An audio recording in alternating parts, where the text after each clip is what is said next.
Hello boys and girls. ඔන්න අද ගෙනල්ලා තියෙන්නේ 2026 උණුම රිලීස් වුණු සූර්යාගේ කරුප්පු ෆිල්ම් එකේ මූවි රිවිව් එක. கொஞ்ச நாள் இல்ல பயம் விட்டு போச்சு. එහෙනම් අපේ channel එක subscribe කරලා වීඩියෝ එකට set කරන්න.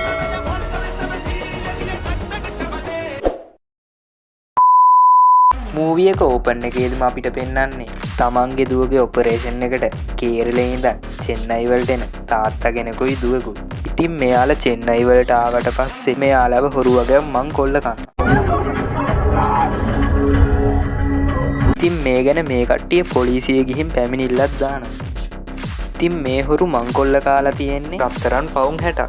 ඉතින් මේ රත්තරන් පවුම් 60 මේ තාත්තා අරන් ඇවිල්ලා තියෙන්නේ මෙයාගේ දුවගේ ඔපරේෂන් එකට ඕන වෙන සල්ලි හොයාගන්න. ඉතින් පොලිසියෙන් රත්තරන් පවුම් 60ක් කියලා දැනගත්ත නිසා ඉක්මනට හොරු ටික හොයාගන්න පටන් ගත්තා.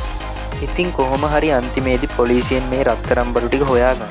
ඒත් මේ තාත්තටයි දුවටයි රත්තරන් බඩු ටික නම් ගන්න වෙන්නේ නම් නෑ. මේ කට්ටියට රත්තරන් බඩු ටික ගන්න වෙන්නේ උසාවිය හරහා.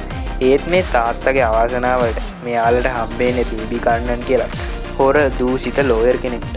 ඉතින් මේ ලෝයර් මේ රත්තරන් බඩු නඩුව උසාවිය ලව මාස 4ක් තිස්සේ කල්යවයව මේ තාත්තගේ සල්ලිත් නාස්ති කරමින් මේ තාත්තව රස්තියාදු කරනවා. ඇත්තටම කියනවා නම් මේ උසාවියේ ඔක්කොම වැඩ වෙන්නේ මේ බේබි කන්නන් කියන ලෝයර්ට ඕන විදියට.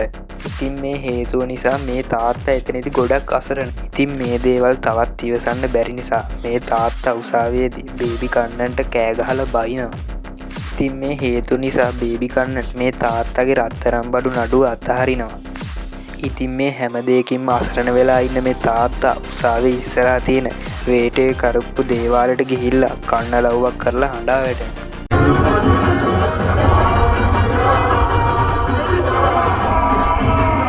ඉතින් ඊට පස්සේ මේ ගසා කාගත්ත සල්ලි වලින් බේබි කන්නන් පාටියක් දාලා ආතල් එකේ ඉද්දි ඉතින් එතකොටම එතනට කරප්පු සාමි දෙවියන් එනවා.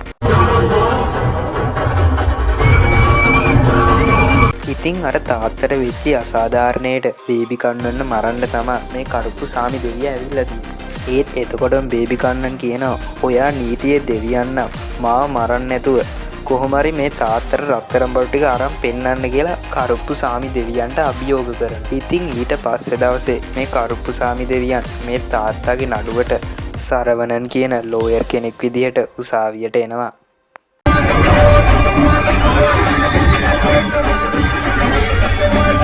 ඉතින් සරවණන් උසාවියට ගියාට පස්සේ තේරෙනවා උසාවිය වැඩ වෙන්නේ කිසිම පිළිවෙලකට නෙමෙයි කියලා.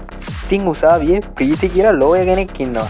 ඉතින් එයා සරවණන් හම්බෙලා සරවණන්ට මේ උසාවිය ගැන සියලුම විස්තර කියනවා. ඉතින් මේ නිසා සරවණන් ප්‍රීතිට කියනවා මම ලෝයර් කෙනෙක් නෙමෙයි මම දෙවියෙක් කියලා. ඉතින් ඊට පස්සේ බේබි කන්නන් සරවණන්ට කියලා බලෙන් පොරොන්දු කරගන්නවා මේ වැඩේට දේව බල පාවිච්චි කරන්න එපා කියලා.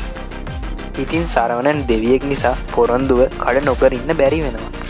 ඉතින් ප්‍රීති සරවණන් දෙවියෙක් කියලා දැනගත්ත නිසා සරවණන්ගේ පස්සෙන් එනවා.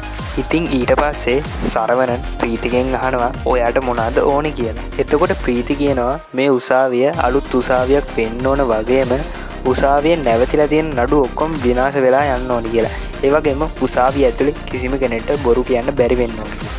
ඉතින් ඊට පස්සේ මේ කට්ටිය ගෙදර යන්න හදනකොට බේබි කන්නන්ගේ කට්ටිය ඇවිල්ලා සරවණන්ට තර්ජනය කරනවා. ඉතින් ඊට පස්සේ සරවණන් මේ කට්ටියගේ ඔලු ගැලවිලා යන්න ඒ කට්ටියට ගහනවා. ඒත් ඊළඟ තප්පරේදී රණ්ඩුවක් නොවන විදිහටම හැමදේම තිබ්බ විදිහටම තියෙනවා. මොකද කියනවා නම් බේබි කන්නන් සරවණන්ගෙන් පොරොන්දු කරගත්තා දේව බල භාවිතා කරන්නේ නැහැ කියලා. ඉතින් ඊට පස්සේ දවසේ මේ නඩු විභාග වෙද්දී උසාවියේ විනිසුරුතුමා මේ ගෑනු ළමයාට එක එක දේවල් කියනවා. ඉතින් මේ වෙලාවේ තරහෙන් හිටපු ගෑනු ළමයා විනිසුරුතුමාට බයින්න පටන් ගන්නවා. ඔයා අපිව මාස 4ක් තිස්සේ රස්තියාදු කරනවා. ඒත් ඔයාට එතන වැරද්දක් පේන්නේ නැහැ. මගේ ඇදුමේ තමයි වැරද්ද පේන්නේ කියලා මේ ගෑනු ළමයා විනිසුරුතුමාට හොඳටම බයිනවා. මේ හේතුව නිසා තරහ ගිය විනිසුරුතුමා මේ ගෑනු ළමයාව එතන තියෙන හිරකූඩුවක හිර කරලා තියෙනවා. ඉතින් එතනදී මේ ගෑනු ළමයාට තියෙන ලෙඩේ නිසා මෙයාව හොස්පිටල් එකට අරන් යන්න සිද්ධ වෙනවා. ඉතින් මේ නිසා මේ ගෑනු ළමයාගේ ඔපරේෂන් එක කරන්න සිද්ධ වෙනවා. ඉතින් මේ කට්ටිය ඒ නිසා රත්තරන් බඩු ටික කොහොම හරි ආයෙ ඉල්ල ගන්නවා. ඉතින් ඔපරේෂන් එක කරන්න පරක්කු වුන නිසා මේ ගෑනු ළමයා මරණයටපත් වෙනවා. ඉතින් තමන්ගේ දුව නැති වෙන දුකට මේ තාත්තා තමන්ගේ රත්තරන් බඩු උසාවියේ විසික් කරමින් එතන අඬා වැටෙනවා. ඉතින් එතනින් මේ පවුන් හැටේ රත්තරන් අඩුව අවසන් වෙනවා. ඉතින් මේ උනදේට පසුතැවිලි වෙන සරවණන් දකිනවා බේබි කන්නන්ගේ කට්ටිය තවත් කෙනෙක්ට කරදර කරන්න යනවා. මේ දේවල් තවත් බලාගෙන ඉන්න බැරි නිසා සරවණන් මේ කට්ටියට පහර දීලා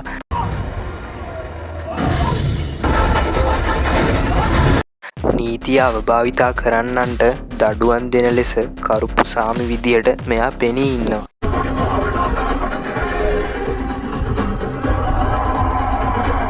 ඉතින් ඊට පස්සේ දවසේ උසාවියේ තවත් නඩුවක් විභාග වෙනවා. ඒත් හොඳම වැඩේ කියන්නේ බේබි කන්නන්ට මෙතනදි බොරු කියාගන්න බැරිව යනවා. මොකද කියනවනම් කලින් ප්‍රීති කිව්වා වගේ දැන් කාටවත් උසාවිය ඇතුලේ බොරු කියන්න බෑ. ඉතින් මෙතනදි බේබි කන්නන් උසාවියේදී මෙයා ගැනයි විනිසුරුතුමා ගැනයි කරපු වැරදි ගැනයි ඔක්කොම කියවන්න පටන් ගන්නවා. මේ නිසා බේබි කන්නන්න උසාවියෙන් එළියට දානවා. ඉතින් ඊට පස්සේ කරුප්පු සාම දෙවියන්ගේ බල ප්‍රදේශයේ කිසිම කෙනෙක්ට කිසිම වැරද්දක් කරන්න බැරි වෙනවා.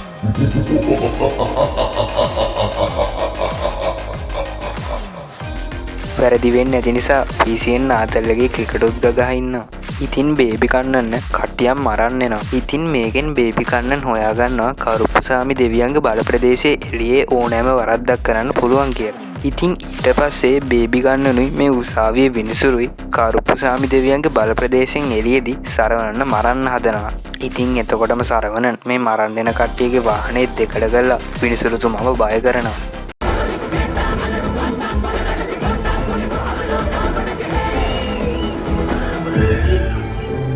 ඉතින් ඒ නිසා විනිසුරුතුමා බේබි කන්නන්ට බැනලා උසාවියේ යන්න හදනකොට බේබි කන්නන් විනිසුරුතුමාවත් මරලා දානවා. ඉතින් ඊට පස්සේ දවසේ මේ උසාවිය අලුත් තැනකට ගෙනියනවා වගේම අලුත් විනිසුරුතුමෙකුත් පත් වෙනවා. ඒ වගේම මේ හිර වෙලා තිබුණු නඩු සේරම විසඳෙනවා. ඉතින් මේ අලුත් උසාවියකට ආපු නිසා පොඩි උත්සවයක් පැවැත්වෙනවා. ඉතින් මෙතනට බේබි කන්නන් ඇවිල්ලා ලොකු ප්‍රශ්නයක් ඇති කරන්න හදනවා. ඉතින් කරුප්පු සාමි දෙවියන් සිංගම් වගේ ඇවිල්ලා මේ ප්‍රශ්නේ නවත්තන්න හදනවා. ඉතින් බේබි කන්නන් නවතින පාටක් නැති නිසා එක් ක්ෂණයකින් කරුප්පු සාමි වේටේ කරුප්පු සාමි ස්වරූපයට ඇවිත් මේ උසාවියේ මිනිස්සු ඉස්සරහා තාණ්ඩව නටමින්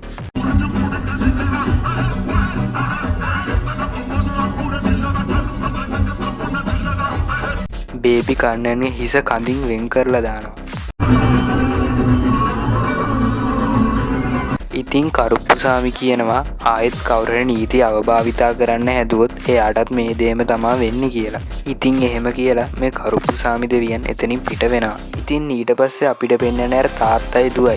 ඒ දෙන්න කිසිම කරදරයක් නැතුව ඉන්නවා. ඉතින් මේ තාත්තට කොහොම හරි යුක්තිය ඉටු වුණා. ඊට පස්සේ අපිට පෙන්නන්නේ තමිල්නාඩුවේ පාර්ලිමේන්තුව. ඉතින් පාර්ලිමේන්තුවේ වංචා දූෂණ වෙන නිසා කරුප්පු සාමි දෙවියන් නැවතත් මිනිස් වෙස්ගෙන පාර්ලිමේන්තුවට යනවා.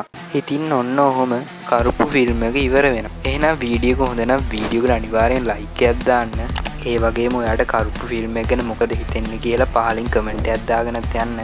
එහෙනම් අපි අදට ගිහිල්ලා එන්න මේ ෆිල්ම් ෆාමසි.